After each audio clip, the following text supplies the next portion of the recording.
Hollywood is full of mystery, conjecture, and lore regarding many of its most famous and infamous movies. And sometimes the actual productions of these movies can attract more attention and involve more plot twists than the finished products do. So we're going to take a look at 7 movies that fall into this category because they are all said to be cursed. And the incidents that took place both before and after their release are at the very least extremely strange.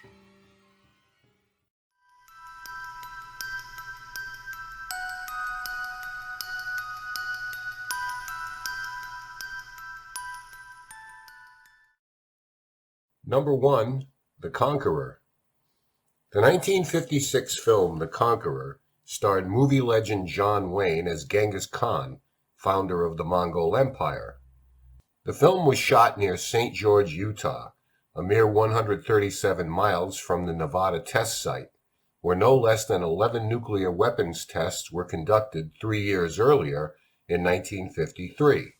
In the years following the project, no less than 91 of the 220 cast and crew members developed cancer at some point in their lives. Of those, 46 would die as a result. Most prominent among those were director Dick Powell, who passed from the disease in 1963, John Wayne, who died of stomach cancer in 1979, though a six-pack of cigarette-a-day habit certainly could be blamed as well, actress Susan Hayward, who succumbed to brain cancer in 1975, and Pedro Armendariz, who took his own life in 1963 after a terminal neck cancer diagnosis. Not wanting his family to suffer financially, he shot himself in the chest with a gun he smuggled into his hospital room. Becoming keenly aware of the role the location may have played in the demise of so many of the crew, its remorseful producer, billionaire Howard Hughes, bought every print of the film for $12 million and for many years refused to release it to the public. While many think the deaths are more a reflection of statistical probabilities, it's probably safer to say that it was more than mere coincidence that cancer claimed so many in such a loose and unregulated environment. Number 2, Atuk. Any mention of extraordinary and bizarre movie curses has to include Atuk, a film adaptation of a 1963 Mordecai Richler novel titled The Incomparable Atuk. In it, an Inuit hunter from the Arctic comes to New York City and attempts to adapt to the pace and lifestyle of the big city in a classic fish-out-of-water tale.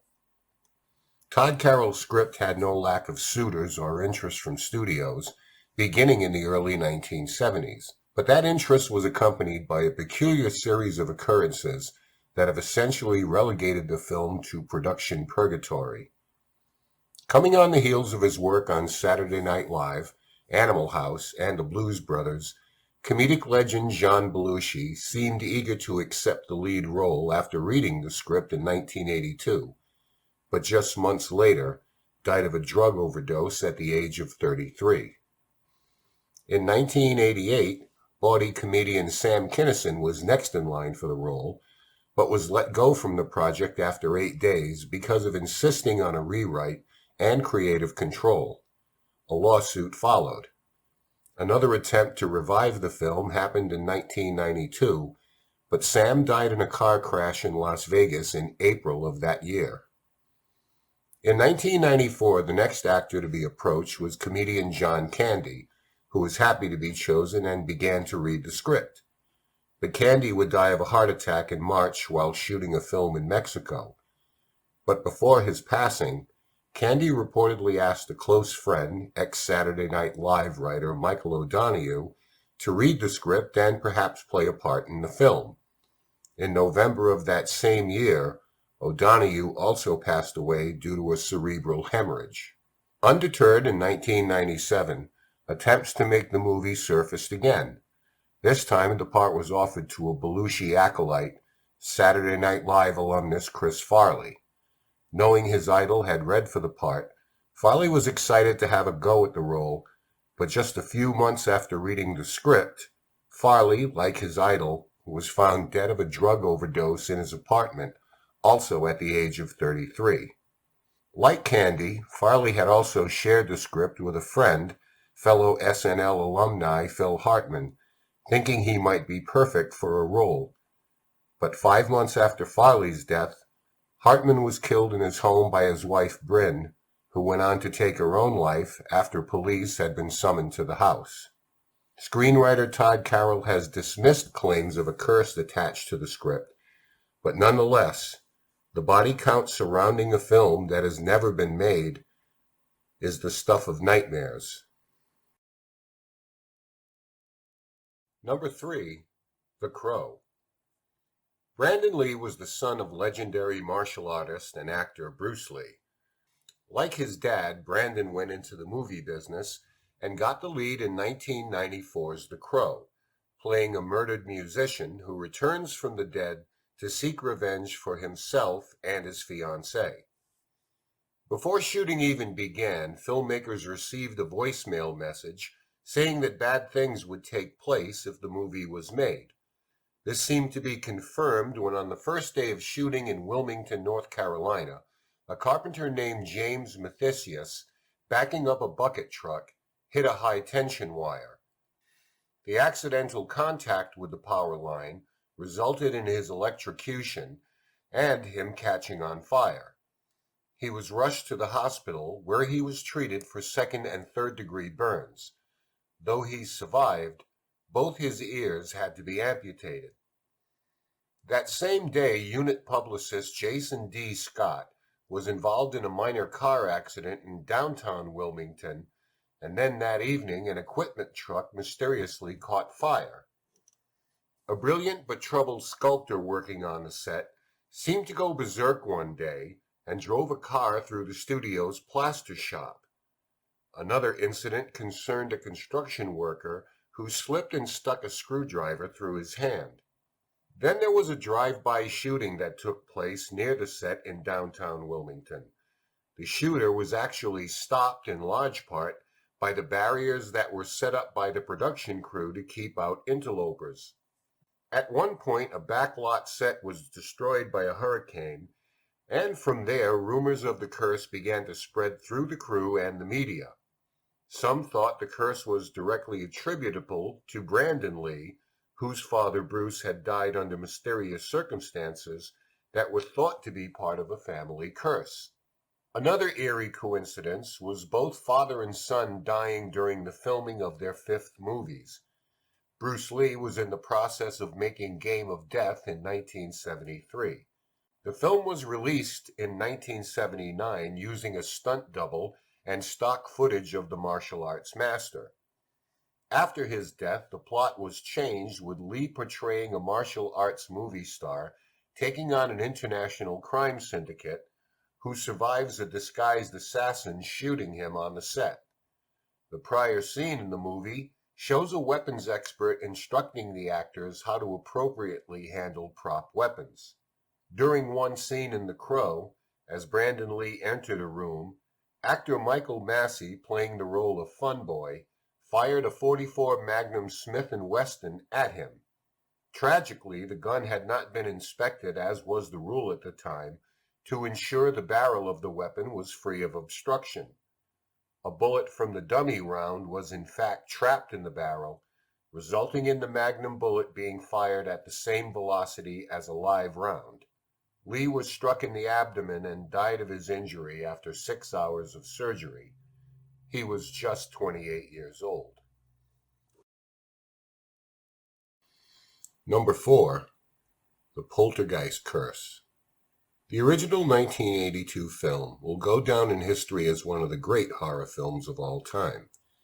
Director Steven Spielberg had instructed screenwriters Michael Griss and Mark Victor to consult with psychics and paranormal investigators to bring a sense of realism to the proceedings. But for the cast and crew, reality began to resemble fantasy over the course of filming and then beyond, as they were subjected to events that ran the gamut from supernatural occurrences to tragic losses of life. Zelda Rubinstein, who played spirit medium Tangina, claimed to have been visited by her dog in a dream while away on location. When she awoke, she received a call from home informing her her beloved pet had passed away. She felt strongly her companion had come to say goodbye. During filming, actress JoBeth Williams would go home after work to find paintings and wall hangings in her home were crooked and off-center. She would straighten them only to find them in the same condition the following day. Williams became concerned that someone or something was cautioning her against doing the movie. Other issues plagued the set continuously, with film mysteriously deleting itself after one particularly arduous day on the set, and then there was the famous cave scene, shot inside a small and uncomfortable area, with actors bumping their heads and lighting rigs falling over. Because of the constant delays, actor Will Sampson, a shaman himself, inspected the set and concluded that the negative energy was being emitted from prop skeletons to be used in the famous pool scene. It was then learned that, in fact, many of the skeletons were actually real, in order to add to the overall terror portrayed by the actors. Sampson was granted permission to exorcise the entire set, and star Craig T. Nelson claimed that put an end to the production problems. Dominique Dunne, who played oldest daughter Dana, once reported seeing a bookcase turn over and its contents fly all over the room. But that was hardly the most dramatic incident involving the young actress. Her boyfriend, John Sweeney, was said to be quick to anger and had a very violent streak, once attacking a fan on the street for simply complimenting Dunne on her performance. Soon physical abuse introduced itself into their relationship, and Dunne decided to end things with him, but Sweeney had become obsessed with her. Hoping to win her back by presenting her with a gift of a chocolate mask carved in her likeness, the offering was rejected by Dunne, and an argument ensued outside of her home. Fellow actor David Packer was inside at the time waiting for her to return to rehearse lines for a new project, and he raised the volume on the stereo to drown out the argument. Upon hearing Dunne scream, he called the police, but outside, Sweeney began to strangle Dunne until she lost consciousness. When police arrived, Sweeney surrendered himself, but Dunne would succumb to the attack at the hospital days later. Then there was actor Julian Beck, who played the menacing character Kane. Beck was dealing with terminal colon cancer during filming, and though he chose to work through it, his very presence and his resulting terrifying performance was deeply unsettling to both cast and crew. Shortly after production ended, Beck would pass away. Sampson would be the next to die due to complications from a heart and lung transplant procedure. Craig T. Nelson would attempt to visit his friend's grave while passing through Oklahoma, but couldn't locate it. After driving around for 4 or 5 hours, he stopped at a store where he asked if anyone knew the location. He was told by the man there that he would take him to it. That man turned out to be a cousin of Sampson. This was during cicada season, when the insects were at their loudest and most disturbing. When they arrived at the grave and Nelson started to address his old friend, mysteriously their buzzing faded and eventually stopped completely while he spoke. Number 5. The Omen. Richard Donner's 1976 supernatural horror film follows the Antichrist from the moment of his conception. The idea for the film sprung from the mind of a religious advisor named Robert Munger. However, legend has it that he warned all involved that if you make a movie about the devil, you may be inviting some terrible things to happen. The subsequent string of tragic and bizarre occurrences that would take place would, on the surface, seem to bear true to his forewarning. 2 months prior to filming, Gregory Peck's son Jonathan committed suicide. The iconic actor's devastating personal loss likely wasn't made easier by Peck's character in the film endeavoring to take his own son's life. As Peck and screenwriter David Seltzer were flying to London ahead of production schedule, using the same daily flight, the plane was struck by lightning at different times 3 days apart. As if that wasn't already enough of an extremely uncommon and coincidental occurrence, executive producer Mace Neufeld's plane was also struck by lightning. A traumatized Neufeld described his ordeal as his roughest 5 minutes on a plane.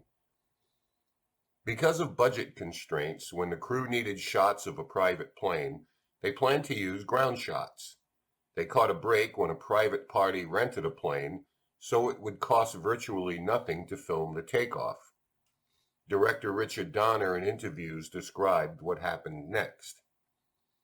They took off, the plane hit a flock of birds, the engines quit, they lost airspeed, crashed onto the end of the runway, went down into the street, hit a car, and killed everybody in the car. In the car were the wife and 2 children of the pilot. During production, the hotel that Richard Donner was staying at was bombed by IRA operatives just after he and others had finished eating dinner there. Then, as they were walking toward the subway station, a device exploded there as well. While he managed to survive the bombing, Donner was equally fortunate after being struck by a car during filming. It was hardly the only issue with motor vehicles, as a head-on collision on the first day of shooting injured a number of crew members. Later on, the actor who portrayed the taxi driver that drives Robert Thorne around Italy had his finger slammed in the car door by Thorne portrayer Gregory Peck. The huge bandage he subsequently had to wear is visible in the finished product. The effect of paranormal activity on animals also appeared to reveal itself on the set, with scenes portraying them as under some type of possession, compelling them to attack humans. In one of them, a group of baboons threatened Damien and his mother, but sadly 2 weeks later, their handler was killed after being eaten alive by a lion on a different project. And then there's the cemetery scene featuring Peck running from vicious dogs. A stuntman wearing requisite protective clothing was used to give the scene a truer sense of reality. But while filming, the Rottweilers not only pierced the protective gear, but wouldn't stop when ordered to do so by their trainer. The most horrific incident concerned special effects expert John Richardson and his assistant and girlfriend Liz Moore, as they were driving through the Netherlands on Friday the 13th during the post-production phase. During their trip, they were involved in a terrible car accident, which Richardson escaped relatively unharmed, but Moore was decapitated when a tire smashed into their vehicle. This eerily mirrored the famous scene in The Omen when, while investigating Damien's origins, the character Keith Jennings, played by David Warner, is decapitated by a sheet of glass on a construction site. To make the whole affair even more bizarre, Richardson, who created that special effect, claimed seeing a road sign prior to the accident that read, Omen, 66.6 kilometers. Future iterations of the movie would also encounter their fair share of weirdness.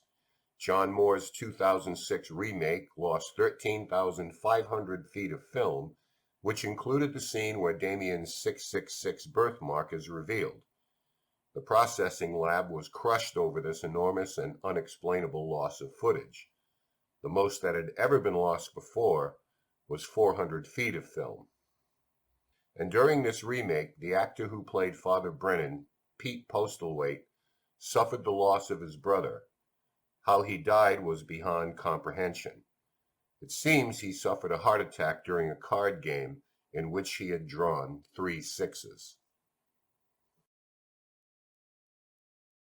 Number 6. Rosemary's Baby.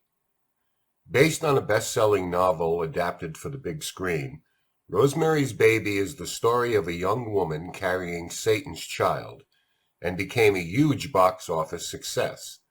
It is also said to bear a curse that came with it. Screenwriter Ira Levin was looking for his next new project and gleaned inspiration from his pregnant wife. A year earlier, a looming historical date, June 1966, or 666, also known as the number of the beast according to the New Testament's book of Revelation, came and went without incident. Nonetheless, Levin played a game of what if, and a masterpiece that sold 4 million copies was created. A year later, director Roman Polanski's adaptation met with rave reviews, with actress Mia Farrow being hailed for her outstanding performance in the title role.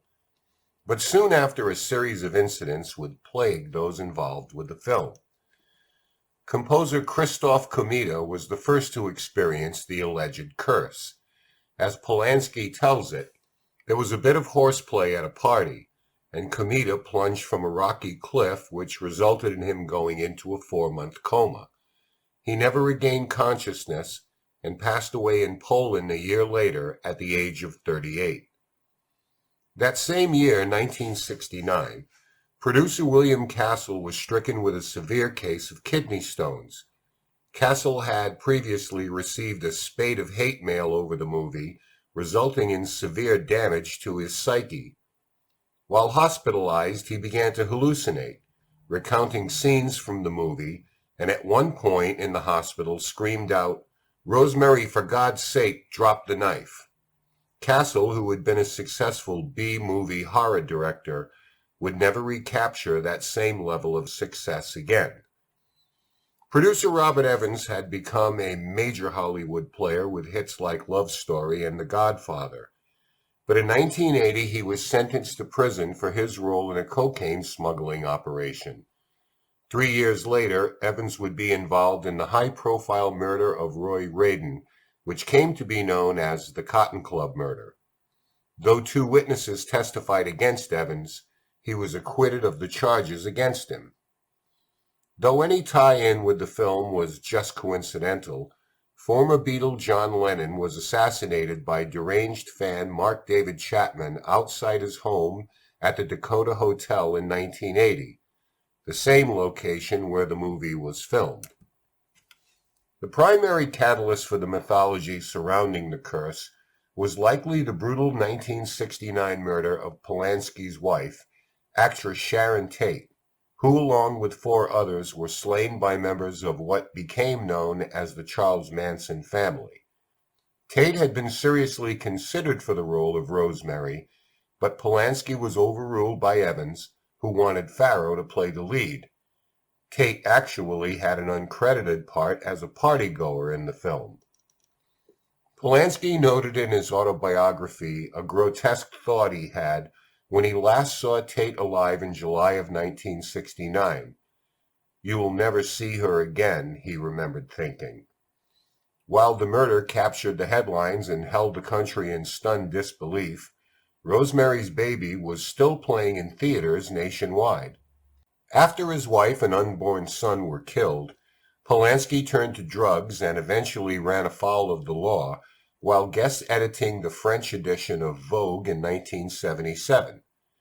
During that time, the director coerced a 13-year-old girl to participate in multiple lewd photo shoots, and during the second session at Jack Nicholson's house, he incapacitated her with champagne and half a Quaalude before sexually assaulting her multiple times. He was arrested and spent 42 days in jail, but fled to France in order to avoid facing charges. Since then, he has lived the life of a fugitive, avoiding traveling to certain countries where he could be extradited back to the United States to face further punitive actions. For his part, Ira Levin encountered severe criticism and outright hostility from the Catholic Church for his blasphemous work of fiction, with his wife leaving him the same year the film was released. He retreated from the public eye, all the while growing increasingly paranoid as the years passed. He would feel compelled to issue public statements denouncing Satanism, and once told talk show host Dick Cavett, while sharing the stage with author Stephen King, that he had become more frightened as he grew older. 30 years after the film's release, Levin finally created a sequel titled Son of Rosemary, which, though becoming a bestseller, was universally panned. Levin never wrote another book and died in 2007. In 1992, he bemoaned that his book had played a significant part in all this popularization of the occult and belief in witchcraft and Satanism, further admitting, "I really feel a certain degree of guilt about having fostered that kind of irrationality." Number 7. The Exorcist. What still ranks for many as the most frightening film of all time has been the subject of a multitude of rumors, factual stories, and mythology. Was the 1973 horror masterpiece truly cursed? Based on the best-selling novel by William Peter Blatty, filming was completed over a 9-month period on a set rife with odd occurrences and tragedy. The first sign of trouble took place one early Sunday morning when a fire broke out on the house set after a bird had flown into a circuit box. The only part of the set that was untouched was the bedroom in which the exorcisms would take place. Filming was delayed for 6 weeks while the set was reconstructed, but as soon as the green light was given to resume shooting, the sprinkler system went down, causing another 2-week delay. In what eerily recalls Gregory Peck's personal tragedy before filming The Omen, veteran actor Max von Sydow, who played Father Merrin, received word that his brother had died unexpectedly in Sweden just as he arrived in New York to begin shooting his scenes. During filming, Sydow himself would become seriously ill. Actor Jack McGowan, who played film director Burke Dennings, died from complications due to influenza only 1 week after his character was killed off by Regan MacNeil in the actual movie. Jason Miller, playing Father Karras, was informed that his son Jordan was run down on an empty beach by a motorcyclist who seemingly came out of nowhere. The boy suffered serious injuries but recovered. Vasiliki Meliaros, who played Father Damien Karras' mother, also passed away the year before The Exorcist hit the big screen. She had been cast after being spotted at a restaurant and was ruled to have died from natural causes. In the film, Vasiliki's character died after being admitted to a hospital and later haunted the dreams of Father Karras. It should be noted that she was 90 at the time of her death. Ellen Burstyn suffered a severe back injury during the scene where she was slapped by her movie daughter, Linda Blair's character, the possessed Regan MacNeil. The harness rigged to her was pulled too hard, resulting in a fracture to her lower back. The entire accident, as it played out, was kept in the film, as were her screams of pain. As a result, Burstyn had to spend several weeks on bed rest, causing another long delay. Blair also injured her back while filming The Exorcist, specifically the scene where the bed was violently rocked. She had been loosely strapped to the bed, resulting in a fracture of her lower spine, and just like in Burstyn's case, this take was also used in the final cut of the film. Blair revealed that this injury caused her to develop scoliosis, affecting her health for years to come. Burstyn would go on to describe the behind-the-scenes turmoil thusly. "I don't know if it was a jinx really, but there were some really strange goings-on during the making of the film. We were dealing with some really heavy material, and you don't fool around with that kind of material without it manifesting in some way. There were many deaths on the film. Linda's grandfather died, the assistant cameraman's wife had a baby that passed away, the man who refrigerated the set died, the janitor who took care of the building was shot and killed. I think overall there were 9 deaths during the course of the film, which is an incredible amount. It was scary." In New York, injuries on set included a carpenter accidentally slicing off his thumb on the set and a lighting technician losing a toe. Because of delays, the location trip to Iraq was changed to July, where temperatures rise to mid-triple figures daily. Out of the crew of 18 sent there, director William Friedkin lost the services of 9 at varying times because of dysentery or sunstroke. Then the bronze statue of the winged demon Pazuzu, which had been packed in a 10-foot crate, got lost on a flight en route to Los Angeles before winding up in Hong Kong, resulting in another 2-week delay. The disruptions and overall negativity was so profound that William Friedkin requested Father Thomas Birmingham and Father John Nicola, both technical advisors for the film, to perform an exorcism on the set. Birmingham, not able to conduct a proper exorcism, nonetheless blessed the set in a ceremony that most every individual in the cast and crew attended. This seemed to quiet things, save for a fire that occurred in the Jesuit residence set in Georgetown. The calm did not extend to post-production efforts, as Friedkin claimed some very strange events took place at that time. Strange images and visions appeared on film that were never planned, and double exposures in Linda Blair's face at the end of one reel were quite unnerving. Medical experts denounced a hospital scene in which Reagan is given a carotid angiogram that depicts blood spurting from her neck when a needle is inserted.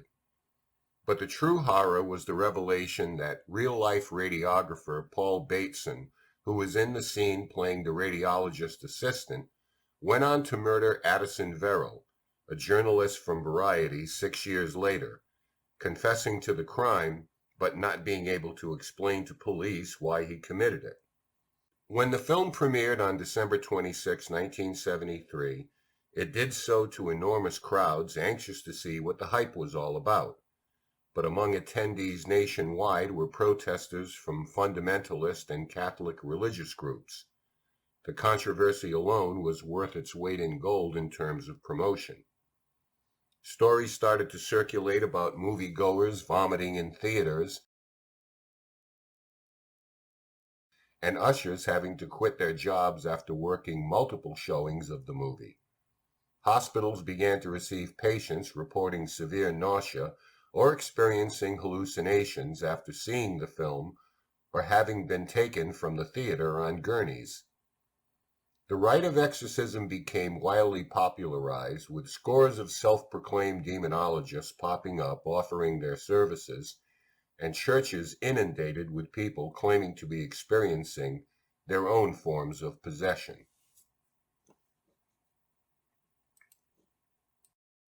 We sometimes think of curses the same way we think of viruses. Anyone in close proximity to it can be infected or tainted in some way. And when you're exposed to evil in the form of demons, the Antichrist, or nuclear fallout, the virus can spread rapidly and exponentially. Now, any movie can have its share of setbacks and incidents, but when the subject is horror or the occult, things take on a more sinister overtone. But maybe Robert Munger and Ellen Bernstein were right when they said provoking the devil can result in some very unwanted consequences. After all, he's not known to be a very cooperative cast member. So whether it's a curse or just a series of bizarre coincidences that are attached to these films, if you ever get cast in one, I think it would be a good idea to remember the line that graced billboards during the premiere of The Omen. Remember, you have been warned.